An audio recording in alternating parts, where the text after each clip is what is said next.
বিসমিল্লাহির রহমানির রহিম। Dear audience, আসসালামু আলাইকুম। আপনারা দেখতে পাচ্ছেন আমাদের সেই প্রাচীন বৃহত্তম গুরুস্থান। তো এই গুরুস্থানের উপরে কিন্তু আমাদের স্থায়ীভাবে করা আছে ঈদগাহের মাঠ। এই গুরুস্থানের উপরে কিন্তু আমরা পবিত্র ঈদুল ফিতর এবং পবিত্র ঈদুল আজহা কিন্তু নামাজ আদায় করে থাকি। তো আগে এখানে যে একটা গেট ছিল, এই যে আপনারা দেখতে পাচ্ছেন, এই রোডটা উঁচু হওয়ার কারণে এই গেটটা কিন্তু এখন নিচু হয়ে গেছে, যে মানুষ যাতায়াতের অনুপযোগী হয়ে গেছে, মানুষগুলো সাইডে দিয়ে যেতে হয়। তো এটা কিন্তু ভাঙার কথা ছিল, এটা নতুনভাবে আবার সংস্কার করার কথা ছিল, বাট এখনও কী জন্য হয় নাই আমি জানি না। তবে এই গোরস্থানে যারা কমিটিতে আছে, ওখানে কমিটির অন্যতম সদস্য একজন, উনি বলছিলেন যে এটা ঈদুল আজহার যে অর্থাৎ কোরবানি ঈদের আগে আগে এটা সংস্কার করা হবে বা ভেঙে ফেলে নতুনভাবে আবার করা হবে। তো আজ পর্যন্ত কেন হয় নাই, কী জন্য করে নাই আমি জানি না।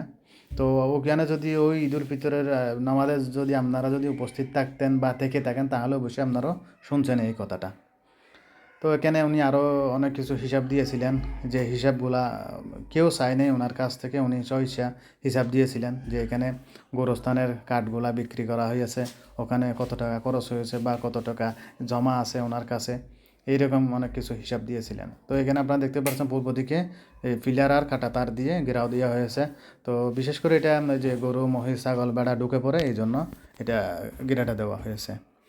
তো প্রত্যেকটা হুজুরেই ওয়াজ করে, কারো মনে যদি অহংকার আসে, কেউ যদি একাকিত্ব বোধ করে, কবরস্থানের পাশ থেকে ঘুরে আসতে বা কবরস্থানে একটু জিয়ারত করে আসতে, তা আলহামদুলিল্লাহ আমরা প্রতি জুমাবার চেষ্টা করি আমাদের পূর্বপুরুষদেরকে স্মরণ করে, আমাদের গ্রামের মুরব্বীদেরকে স্মরণ করে আমরা জিয়ারত করি বা ওনাদের খবরগুলো আমরা দেখতে যাই।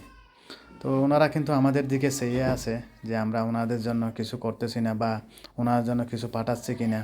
দোয়া বলেন, দান সদকা বলেন, যাই বলেন না কেন, ওনারা কিন্তু খুবই অসহায়, কবরের মধ্যে ওনারা খুবই অসহায় বোধ করে। তা আসুন সবাই, আমরা সবাই ওনাদের জন্য কিছু করি।